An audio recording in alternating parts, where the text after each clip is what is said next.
All right, welcome everybody to the Chasing Larger Sports Stories podcast. Obviously, you can see that Derek and I are both extremely tired. We have been up late the past couple days and been trying to focus on a lot of football, but also a lot on work as well. Derek, I know that you recently started your new job. Hopefully, that's going well for you. And, I hope to see you back up here in another month or two. But to get into this podcast today, it will be very short. We're going to have a short episode for you. We're only going to talk about a few topics and then move on for the day. So, yesterday was college football game day. We saw a lot of great games and some that were disappointing and some that were very, very shocking. Now, Derek, obviously, we saw halfway through last week that they upgraded the power rankings to where Tennessee was number one. Ohio State was 2, Georgia was 3, Clemson was at 4, Michigan 5, and Alabama at 6. Now, obviously, there was like disagreements on how the ranking should have been. There was also disagreements on who should have been 1, who should have been 5, who should have been 4, and so on and so forth. But that's the way the College Football Committee ended up choosing. Now, looking at it and fast forwarding, morning, Trey. What's up? What up, Trey? Trey was drunk last night too, and he was really funny last night. Really? Yeah, Where he was he was. at? Oh, he was just on FaceTime with my brother and I the whole freaking night, and he was just hilarious. Trey, what the heck are you doing up this early, man? He's probably got work. He might have had to go up and get ready for the golf course in the morning. Probably.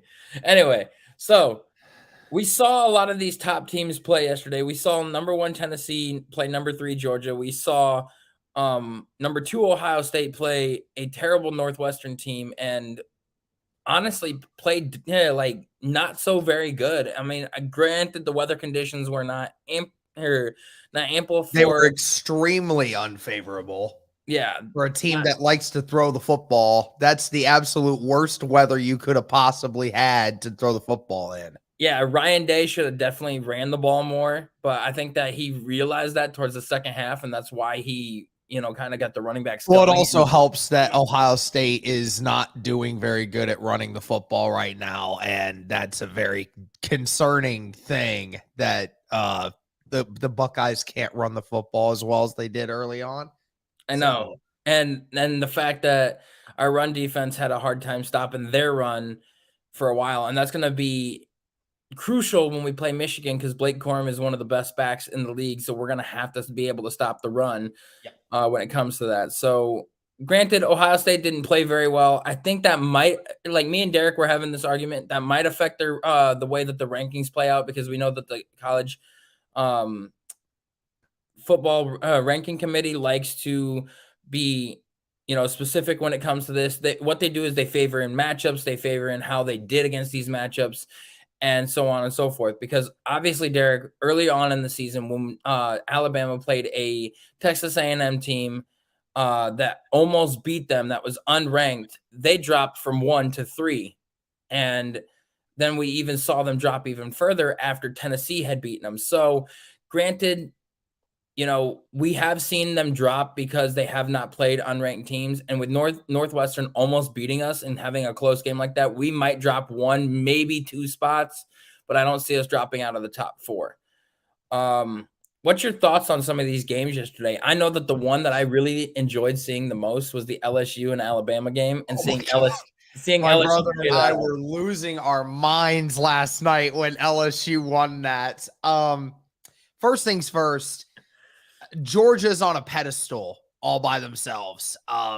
Georgia is number 1, clear favorite number 1. There is not a debate in the world that you can have with anyone that tells me Georgia is not the clear number 1 again. And that's the sad part, is the fact that Georgia last year was the unanimous number 1 pick, and they showed that every single game they played in. And after this statement win against Tennessee and that high-powered offense, they showed you once again that when Georgia's all locked in, there's just no one on their level right now. And they were They did. missing one of their better defensive guys being out for the season, Nolan Smith. So Yeah, and they just got one of their best defensive players back in Jalen Carter, who was out for the whole like first part of the season from the Oregon game. And Jalen Carter came in these last 2 weeks, and that Georgia defense has looked even better. So they definitely are number one. No question about it. Just it is what it is. Again, I said for the Ohio State thing, I've said both things. Both Ohio State did not play well, and the weather was absolutely terrible. Everyone was Clemson and Bama fans were just absolutely roasting Ohio State for only scoring 21. You probably should have. Clemson and Bama fans probably should have waited till the end of the day to start talking crap until their teams actually won. But the weather was absolutely terrible. It was gusting, Chase, of up to 40 miles an hour at some point. And there was clips of Ruggles trying to kick a 40-yard field goal. The ball midway to it just literally got stopped and it just dropped. It was bad. It was really bad gameplay that day. It forced you to run the football the majority of the time when you were going towards a certain side of the field. There were certain sides of the field, Chase, where you could throw the football more effectively because the wind was to your back. And then the other side, when you were throwing it into the wind, it was just really bad. So needless to say, a team like Ohio State that is able to beat you in the passing game, when you eliminate that possibility, especially going deep, obviously that's not good. And then of course, Ohio State, can't tell you how many times wide receivers dropped the ball yesterday. You mentioned it, Ohio State's defense, for the most part, it was really fantastic, but there were a couple of times where, they gave up those big runs. Just obviously Ohio State, from a fundamental standpoint right now, is not playing very good football. So they need to get better at that. They only got 3 more weeks, man. And then, they got to play the big team up north, right? So that'll be fun to watch. Obviously, Tennessee, like we said, Tennessee they got exposed, to be honest with you, Chase. I mean, they got exposed a little bit. It's one of those situations. I'm battered, I'm bruised, but I stumbled into work, White Castle breakfast sandwich. Hey, I feel you, Trey. I feel you. But Tennessee, it'll be interesting to see if they still remain in the top 4. Me personally, I believe they will. I think they will. Despite the fact that TCU is there, I know people keep trying to tell me that TCU is going to come right in and storm it. I just don't think they will. If the committee put them at 7 to begin with, that's just how I think it's going to go. But Tennessee's still a really good team. They just clearly are not on the same level as Georgia. I mean, Tennessee is just on the same level of teams as like Ohio State, Michigan, and Tennessee are all on that tier where it's like they're just right below Georgia. Like Georgia's up here. Those 3 teams are here, and then everybody else is down here. Yeah, I mean, obviously we saw Tennessee take that next step when they beat Alabama, and we saw how good this team actually is. And they could not get anything going offensively against Georgia. And like everybody wants to blame Hendon Hooker for the terrible game, but like his weapons were not helping him out. He was making the great throws that he needed, the great reads. He got pressured 20 times in that game. Yeah.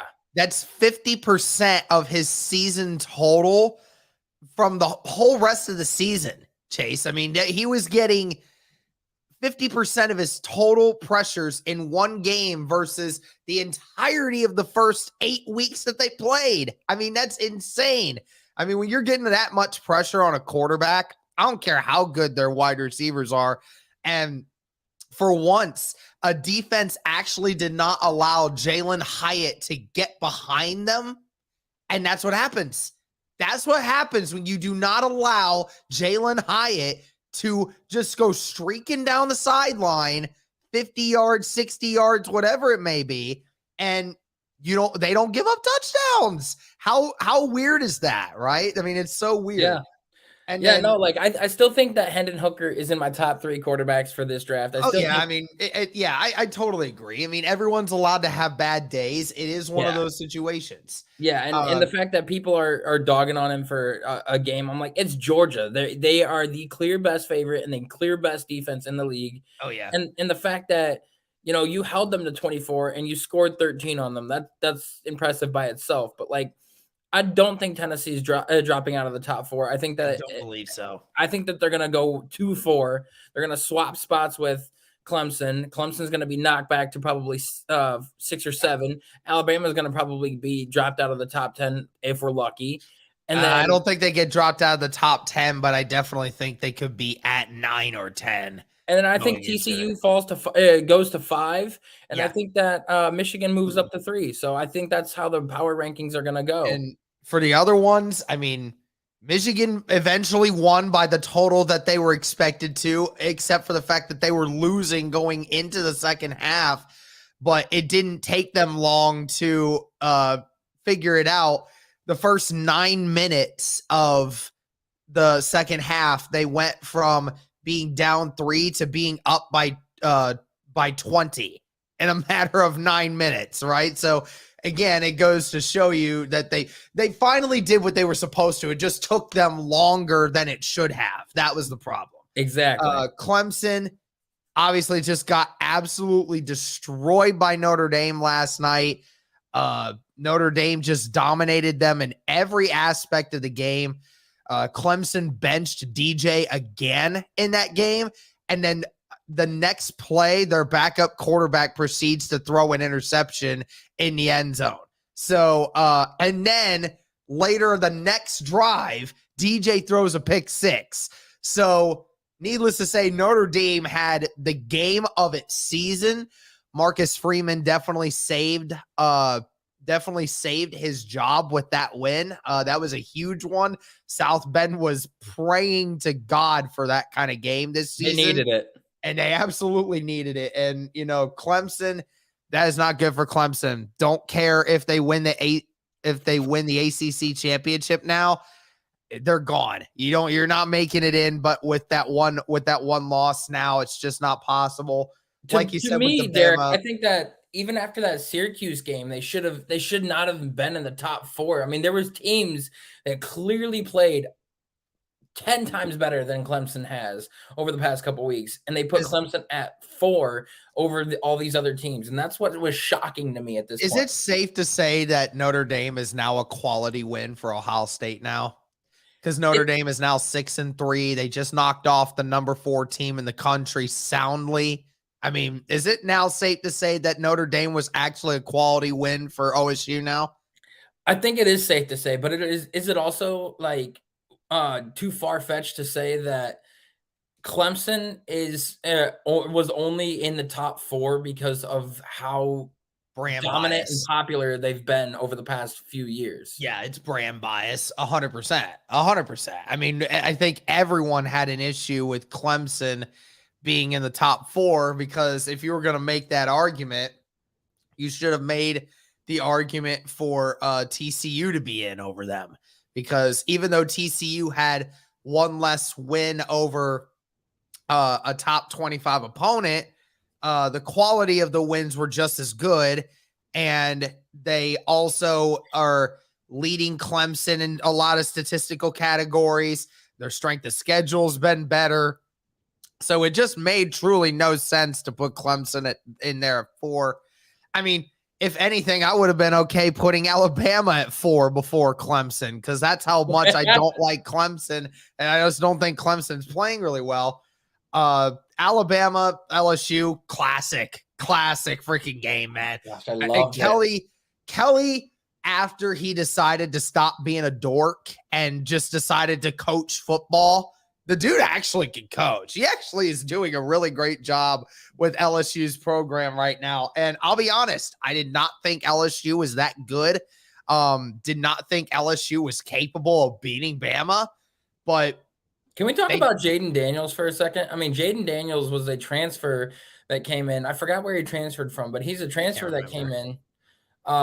And he was on the bench for a little while. and they were playing their other guy, and then Jaden Daniels comes in, steps up, gets them a quality win, and then they're like, wow, let's ride with him the rest of the way.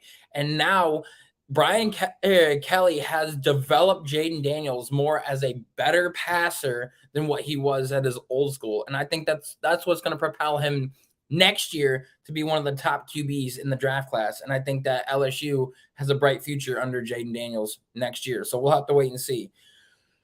But moving on to the NFL now. Today, we've got a lot of games that are going to be happening. Obviously, we got quite a few teams on bye weeks this week. And one team that, was looking forward to the bye week, actually a couple of them, was the Browns and the Steelers. Obviously, Myles Garrett was still trying to nurse his shoulder injury after the car accident. Having this bye week is really going to help a lot. Maybe help David Njoku as well, because he was out 2 to 6 weeks with the high ankle sprain. Hopefully, he'll be back next week versus the Dolphins. TJ Watt, they were going to probably play him last week, but they wanted to give it another week of rest to be safe. He will probably be back. Actually, there's a 95% chance he will be back next week after their bye week. We got Cooper Kupp that was coming off of an injury. He is expected to play today. So is Van Jefferson. Keenan Allen's been ruled out, like we said, with the hamstring injury. And, obviously this is a big blow to Justin Herbert, because isn't Mike Williams out as well? I believe so. Yeah, so with Mike Williams now out, Keenan Allen now out, it begs the question of, are the Falcons actually going to beat the Chargers today? Because Brandon Staley can't coach. Justin Herbert, who knows how he's still feeling, if he's still feeling banged up, and having two of his top weapons out is really going to hurt. And I've been seeing a lot of arguments lately, like who's better, Burrow or Herbert or Tua. Obviously, people are going for Tua right now because of how well he's been playing. Well, you've got Tyreek Hill and Jalen Waddle. You got a guy who can blow up the field at any point in time. And you got another guy who, also takes pressure off of Tyreek with his speed. And looking at it, like Keenan Allen and Mike Williams are Justin Herbert's two best weapons. And when you don't have either of them on the field at the same time, or either one of them, how do you expect a guy to play very well? Like, some of these injuries are very concerning for a lot of these teams, including the Chargers, Derek, and it's going to hinder their playoff hopes.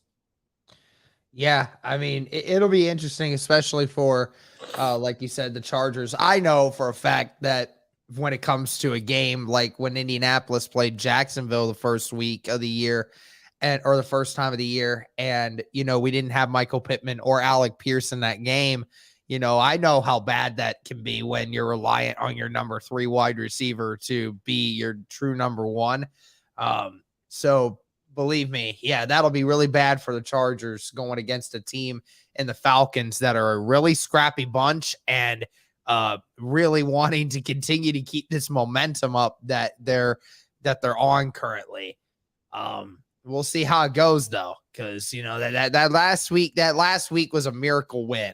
That last week was a miracle win. So we'll see if they can continue that. Yeah.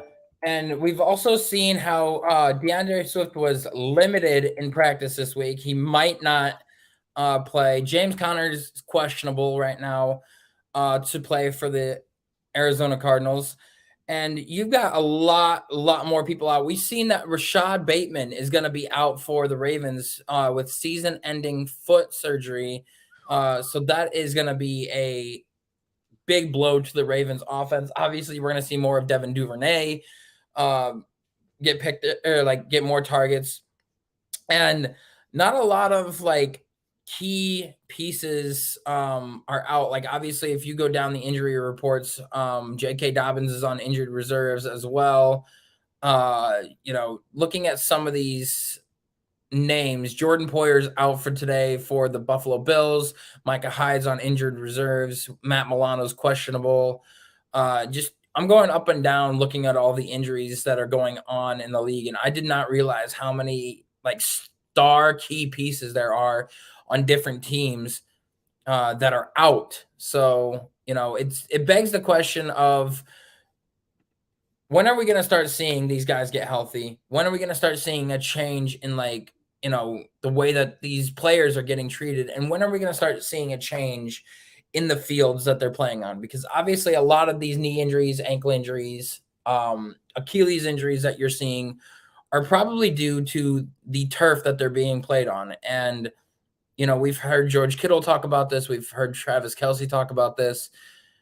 If you're going to make them play on turf, make it the exact same one instead of having different ones each time, and make it to where it's a lot easier to make cuts and stuff, because obviously these high ankle sprains, Derek, that we're seeing are guys that can't really plant their feet, or their feet can't slide out from underneath them when they're getting hit, because it's just stuck and planted in one little area. And I think that that's a massive concern that the NFL needs to look at.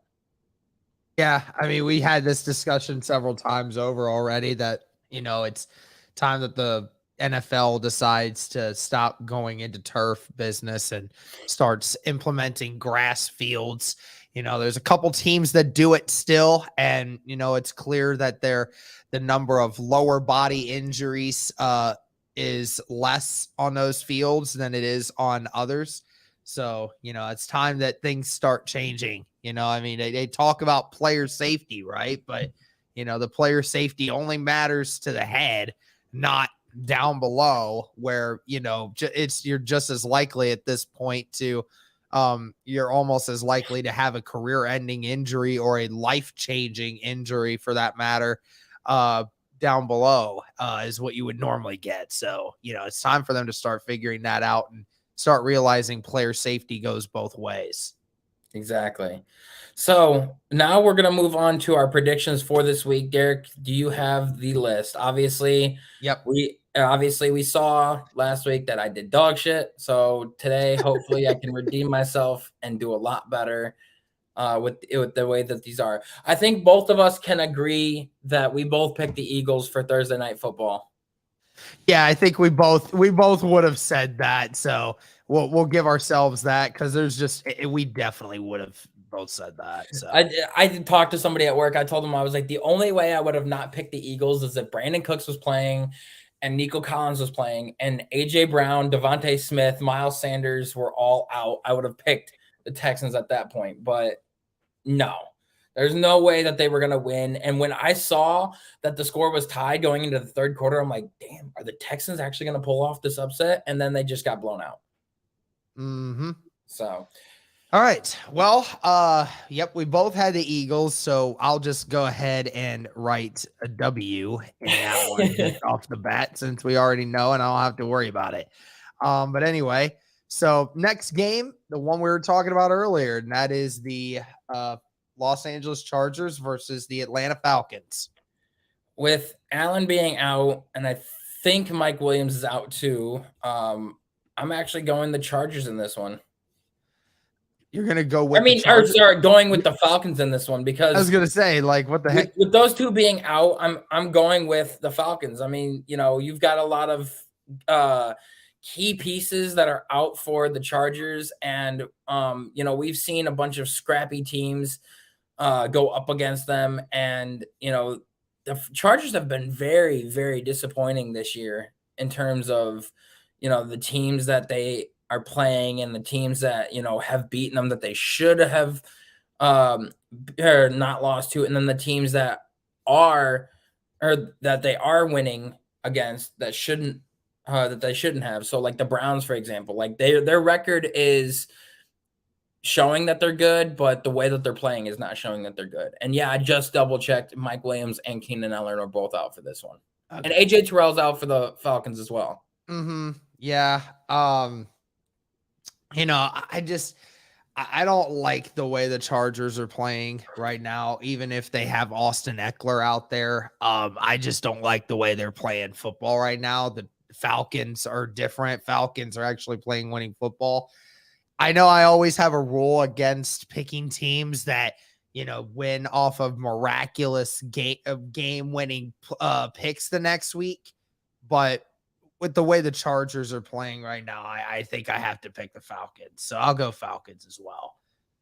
Next one, the Miami Dolphins versus the Chicago Bears. Ooh, people made fun of me for this week, because I was telling them that the Bears might pull off the upset this week and beat the Dolphins. And they're like, how is that even going to happen? I was like, the Bears were going toe to toe with the Cowboys last week until that fumble happened. And then when the Cowboys got it back, they actually blew out the Bears. But now having a decent weapon in Chase Claypool, the Bears might actually have a chance. Give me the Bears in this one. Okay. I'm picking the Dolphins. The Bears just traded away both their best defensive weapons that they have, and offensively, the Bears cannot compete with the Dolphins. I don't care if the Bears still might have a decent defense. They traded away their two best players, so I'm gonna go ahead and give it to the Dolphins. Panthers versus the Bengals. Give me the Bengals. Yeah, I'm gonna go Bengals as well. I know that obviously Jamar Chase is still gone, but I think the Bengals are still a better talented team. Packers versus the Lions. Oh my gosh. They both have been playing horrible. This is a no-win situation because if you pick, it's easy fallout to pick the Packers. But then if the Packers lose, then you look like an idiot for picking them again. But if you pick the Lions again, people are just like, well, what did you expect? It's Aaron Rodgers against the Lions, Like Derek, you go first on this one. Who are you picking? I'm going to pick the Packers just for the heck of it. Just for the heck of it. Because I can't sit here, as much as I hate the Packers and what they're doing this year, I can't sit here and say that the Lions have a really good chance of beating the Packers because, I mean, they're also 1-6. So they won their first game of the year and they haven't won since. Give me the Lions. All right. Extra. Give me the Lions on this one. I'm right there with you. It's a lose-lose situation. I mean, the Packers haven't been playing well, and it really just begs the question. I feel like I'm going to regret this hardcore. Like I'm going to regret this after watching this game today. But the Packers have been playing awful. The Lions have been playing awful. It's a battle of like who's more ass in the NFC North. True.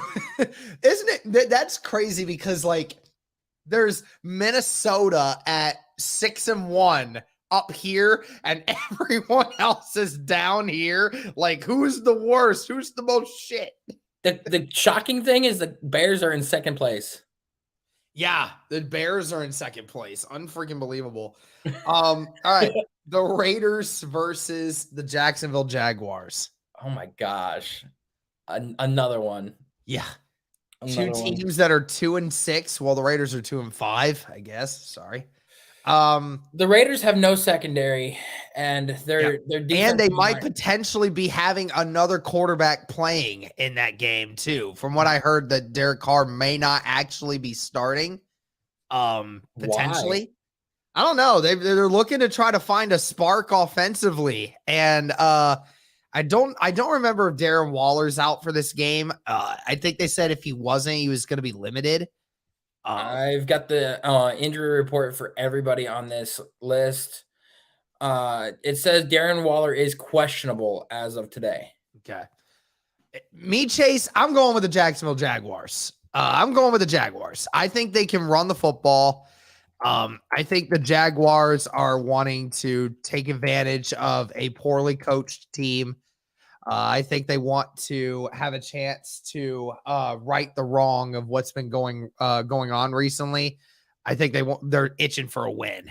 Yeah, no, like I've said this time and time again, the Jags are just lacking that offensive firepower. They really are. I mean, I saw the game versus the Giants, and they were one play away from with Christian Kirk of beating the Giants. They were a couple plays away the week before of beating the Eagles because of just 4 fumbles by Lawrence, and they still lost by 7. So I think that the pass game is what's going to win them the game today. And the Raiders have a terrible pass defense. So yeah, give me the Jags in this one as well. All right. Next one is the Colts going to Foxborough to take on the Patriots. Give me the Patriots. I'll go with the Patriots here too. While I feel like the Colts are a better talented team, it's been clear from the beginning that, the Colts are not a very well-coached team, and the Patriots are. So, I mean, I think they have that aspect, and they have the best pass rusher too, and Matthew Judon, who's just been an absolute menace this year. Actually is like second in the NFL in sacks this year. So he's going up against a potential rookie left tackle. So I think he's going to have a field day. Bills against the Jets. Now, I'm going with the Bills, but do not be shocked if the Jets can somehow miraculously pull this one out. Oh yeah, I mean it's a divisional game. Everyone knows it's got different implications when you do that. But yeah, I mean I definitely think it'll be one of the most difficult tasks for the Bills so far this year has been that one. And Josh Allen was raving very, very highly of Zach Wilson. Like, obviously, Zach Wilson last week had 355 yards and 1 touchdown, but he had 3 picks. And if he limits those picks, he wins the game versus the Patriots. Now, obviously, if he can get his pass game going and, like, limit the picks and score a little bit more touchdowns, he'll obviously do a lot better. But, Josh Allen was saying that Zach Wilson has played just like he did his first 2 years because Allen didn't play very well his first 2 years. And then obviously, you got a lot better offensive coordinator. You've got an upgraded offensive weapon in Diggs. And then, everything went the right way from then on. So, it's that'll be a really fun matchup is to see Stephon Diggs versus Sauce Gardner. I know that's going to be the best matchup, the best matchup for both players. Gardner's going to be the best corner Diggs has played all year, and Diggs is going to be the best receiver that Gardner's played all year. So far, because Diggs also has to go up against Ward in 2 weeks too. So that'll be interesting to see if Ward can shut down Diggs as well. So, yep, we'll see if Gardner's legit or not. It's going to be difficult. Stephon Diggs, one of the best wide receivers in the NFL, and I mean it's definitely a good matchup. Vikings versus the Commanders. I want to say Commies, but I'm going with Vikings. Why would you ever want to pick the Commies? The Commies have been doing pretty good the past couple weeks. They beat a trash Colts team, man. That is not good. And then they beat a Packers team. Oh, they beat a trash Packers team. Congrats. Okay, so Seattle Seahawks versus the Arizona Cardinals. Listen, I have not been on this train recently. They have been too good, and I've been kicking myself from not picking them. I'm going with the Seahawks. Thank you. Yes. Finally, you're coming onto that train with me. Yeah, Seattle in this one, I don't have their struggles against Kyler, but I think Seattle as a collective team is working really well right now. Are you picking them too? Yeah, I'm picking them. Rams versus the Buccaneers. Ooh.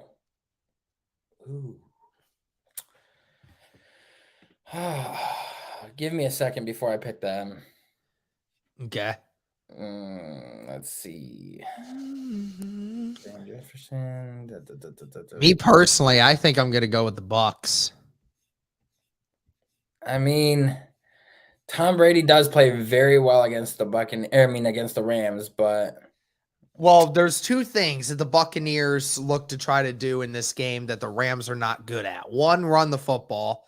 The Buccaneers, I think, can actually do that, and the Rams are not good at stopping the run, and the Rams are not good at protecting Matt Stafford. And that's one thing the Buccaneers do a really good job of is getting pressure on quarterbacks and the defense, right? I know Cooper Kupp might be playing in this game, but still, like, that's been an ineffective option for them all year. Give me the Rams in this one. Taking the Rams? Taking the Rams. After looking at all the injuries that the Bucs have, especially on their defensive side of the ball, they've been really hurting the past couple of weeks, and they've truly not been looking like the Bucs that should be. So yeah, give me the Rams. Very true, but I'll still take the Bucs in that one. I just think they'll figure out a way to pull it out in home. All right, Sunday Night Football, the Tennessee Titans versus the Kansas City Chiefs. I'm going to go with the Chiefs in this one. Yeah, I think I'll go with the Chiefs there too. I think their offensive firepower is too good. And Tannehill is a game time decision, so we'll see if he's even going to play or not. And then Monday we have the Rams versus the Saints. I'm going to go with the Saints. Okay. With not having Rashad Bateman anymore, and then the injuries just keep piling up for the Ravens. Yeah, they just got Roquan Smith on the defensive side of the ball. That's going to help them out a lot. But the injuries just keep piling up on offense. And eventually, they're going to run out of offensive players for the Ravens. And Lamar cannot do it all by himself. So I'm going with the Saints with a shocking upset on Monday night and beating the Ravens. Yeah, I think I'll go the Saints as well. I mean, I just look at what Kamara did last week, and if Kamara does anything like what he did against them this week, then yeah, the Saints should be able to beat the Ravens. Like you said, the Ravens offensively just not have looked the same since the first couple weeks of the season. So, yeah. All right, everybody. That does it for the Chasing Larger Sports Stories podcast. Obviously, like we said, it was going to be a short one. So this is Derek and Chase signing off. Have a good day.